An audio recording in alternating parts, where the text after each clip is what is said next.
Bienvenue à notre deuxième partie de notre conversation avec Donnie Jacquard. Dans cet épisode, il va discuter la popularité du tournoi et comment il s'est terminé.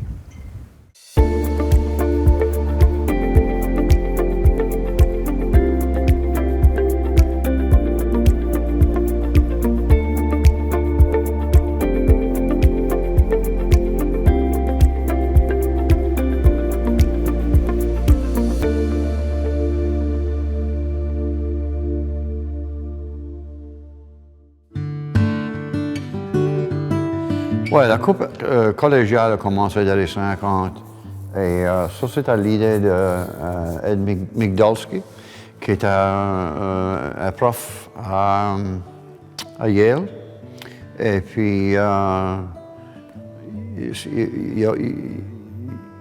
c'est un gars qui a écrit des livres sur les poissons et très connaissant scientifique dans l'étude des poissons. Et puis, ouais, il a pensais que ça serait peut-être une bonne idée d'avoir un tournoi de pêche entre les universités. Et puis, c'est pas une idée ça, qui est nouvelle. La seule distinction, c'est que ça aurait été une compétition entre chaque école, mais aussi une compétition entre le Canada et les États-Unis. Alors, la première année, c'est la même chose que le tournoi international. Ça commençait petit. Et puis, il y avait juste l'Université de Saint-Évêque et puis l'Université de Yale aux États-Unis. Et puis, c'est de même, ça commençait. Mais éventuellement, il y a eu peut-être vingtaine de collèges qui sont venus, inclus 3 du Mexique et 3 du Japon. OK? Et puis, je devrais dire aussi que dans le tournoi international, il y a venu aussi proche d'une vingtaine de pays, mais pas toutes la même année. Il y en a qui ont juste venu une fois. Il me semble que c'est les Grecs qui sont venus ici gagner le tournoi et jamais revenus. Ouais.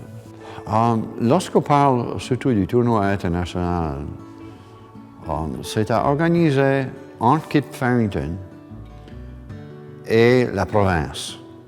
Alors, la province devait avoir des représentants lorsqu'il y avait des réunions. Les réunions, l'information que moi j'ai vue, les réunions étaient à New York. OK? Et là, il y avait vraiment des noms impressionnants des personnes reconnues, soit dans le monde du sport ou dans les gens de moyens. Et puis, Ernest Hemingway, par exemple, il était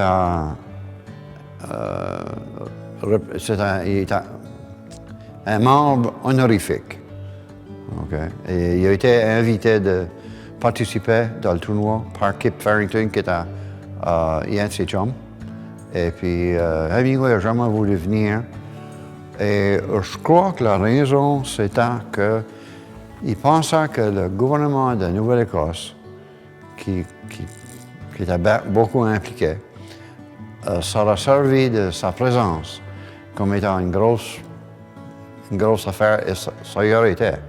Ça y aurait été. Et puis, il ne voulait pas s'impliquer dans ça. C'est un gars qui était... Il avait sa personnalité. C'était pas vraiment...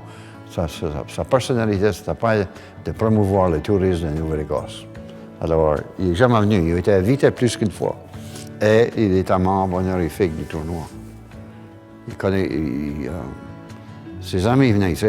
Ils connaissent ça très bien. Ils connaissent la région, même s'il n'est jamais venu.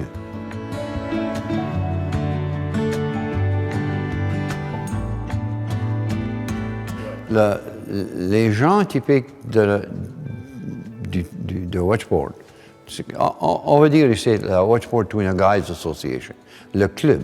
Alors, ils étaient impliqués parce qu'ils devaient fournir l'équipage, dans certains cas l'équipement et les bateaux, ainsi de suite. Mais dans l'organisation du tournoi, il n'y en avait pas gros à dire. Okay? Il y avait une certaine responsabilité du logement, par exemple. Okay? Il y avait des gîtes et ça partout dans le village. Alors, on était impliqués de cette façon-là. Dans l'organisation, il se fiait sur des certains personnages qu'il n'y en avait pas trop. Le gérant du club, lui, avait une certaine participation, mais c'est le seul. OK? Il y a eu différents gérants ici. Le premier, c'était Bill Gray de Floride. Le gouvernement de la Nouvelle-Écosse et la ville de Wedgeport et le club des thons l'ont embauché parce qu'il y avait des connaissances déjà, comment organiser ça. Et il est venu ici dans 36 et 37, peut-être jusqu'à 39. Et, bien aimé dans le village. Les gens ont toujours bien parlé de lui. Et puis, lui était crucial pour la formation de l'industrie, si tu veux. Et puis ensuite, il y a Israël Potier, il était gérant à différentes époques, différents temps, parce qu'il était dans l'armée canadienne. Il a servi, il n'a jamais été outre-mer, mais il était capitaine. Il y avait des canons à la Gaspésie. Il était une des personnes en charge. Alors il a été remplacé ici, il était là. Il a été remplacé par un bout de temps après la guerre par Elson Boudreau, à peu près 4-5 ans. Parce qu'Israël avait été appointé sergent d'armes à la législature de la Nouvelle-Écosse. Il a été là pour 7 ans. Dans son absence, Elson a rempli sa fonction. Enfin, que les gérants étaient toujours impliqués dans le tournoi. Mais en autre que le gérant, il n'y avait pas grand-chose. Okay. C'est ça qu'ils cherchaient, par exemple, faire certain qu'il y avait de la boîte. Okay? Mais le reste du tournoi, c'était choisir les dates et la longueur du tournoi. Toutes ces choses-là, c'était choisi à New York. C'est dans le temps de la Grande Dépression, il n'y avait pas trop de belles nouvelles dans la région. Et tout d'un coup, on voit une industrie, des gens, des millionnaires plus, qui sont en train de venir ici, de partout dans le monde, venir faire la pêche au thon. Et puis,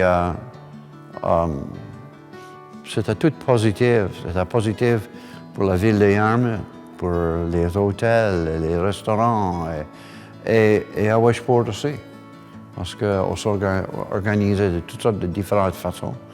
Et souvent, par exemple, les gens qui sont venus faire la pêche ici ont embauché des gens de Wedgeport et ils ont fait faire la migration aux États-Unis, en Floride, en Georgie, New York, soit comme des servantes, des vendeurs d'automobiles. Et puis, ils ont attiré ça.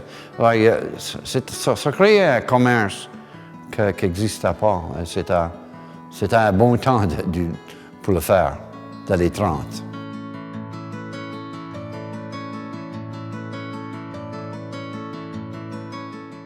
Le Wedgeport Inn était peut-être un peu plus reconnu par les gens parce que c'était plus gros.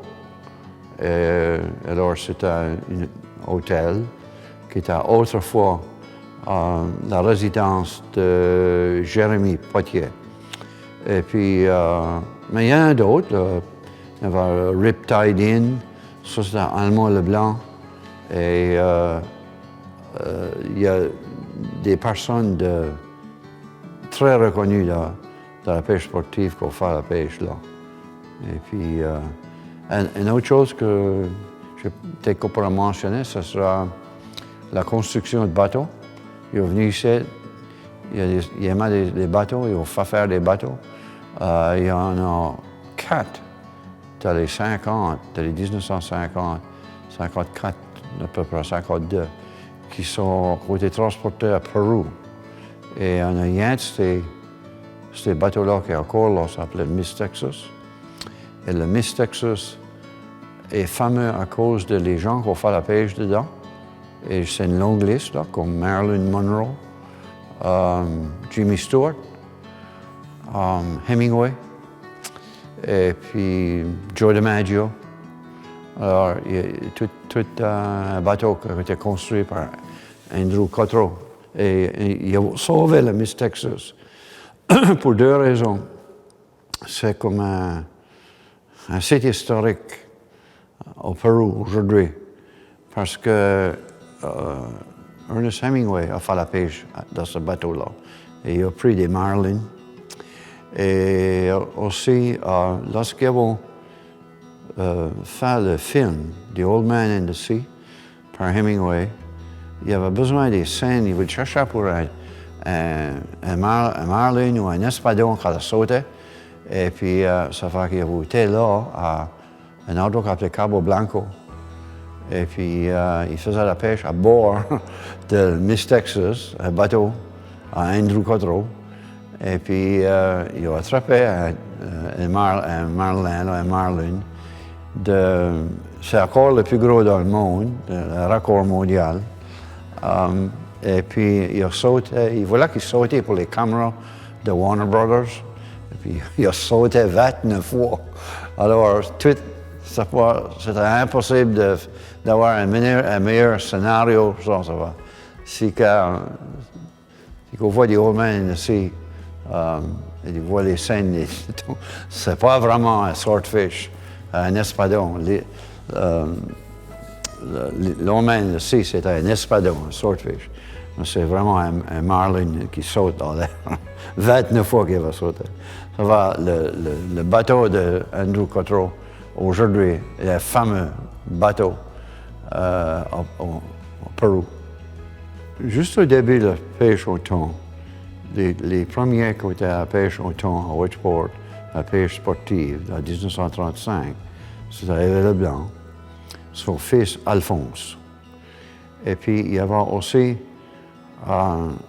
Anselme Leblanc, Sam, et puis son neveu, Dick Leblanc. Ça, les deux premiers bateaux qu'on commence là. Mais il y en a d'autres qui, ça n'a pas été longtemps après, quelques jours. Il y a un seul là, ça aurait été Oli Doussa. Et puis, je ne suis pas sûr de toutes les autres. Là. Ça se peut que Donnie Jacquard était un des premiers. Je sais qu'il était un des premiers, mais je ne sais pas s'il était là juste au début. Là. Et puis, ensuite, les autres qui vont joindre quelques mois après, ou de 35 à 36, il y avait des gens comme Louis Égide Potier. Lui est un des premiers.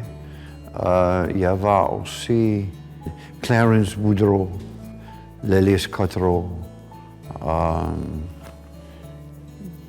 Il y avait une vingtaine en tout, là. J'essaie de passer tous les noms. En tout cas, lorsqu'ils ont formé le club, l'exécutif, c'était Louis, ton grand-père.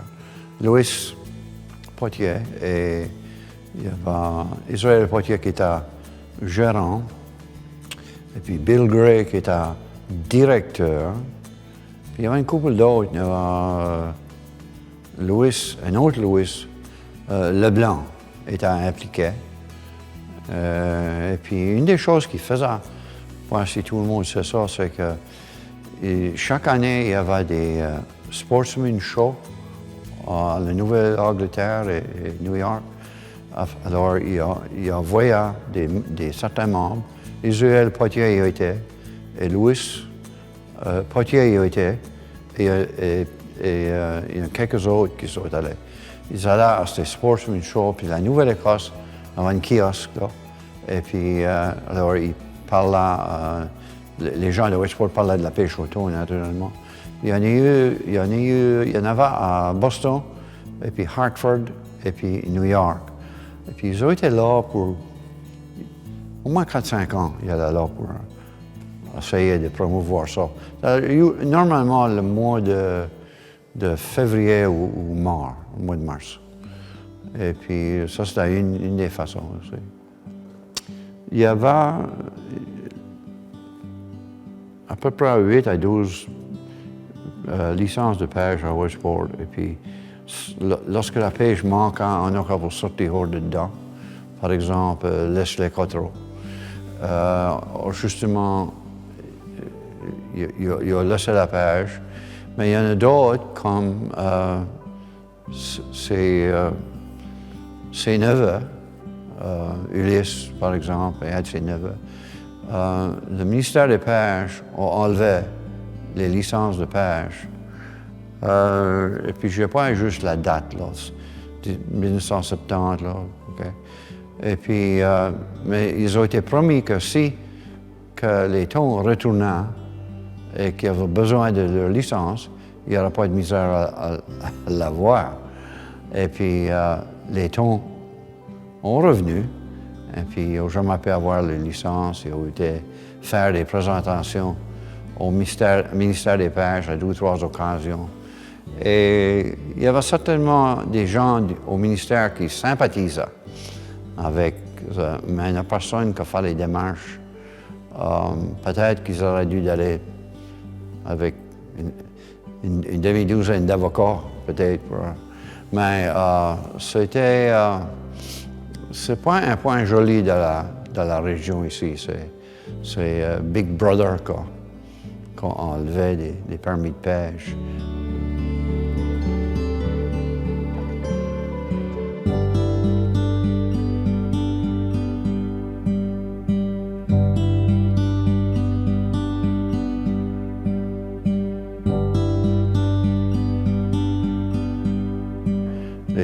Les thons, après 1949, ont diminué, et ça diminué vite.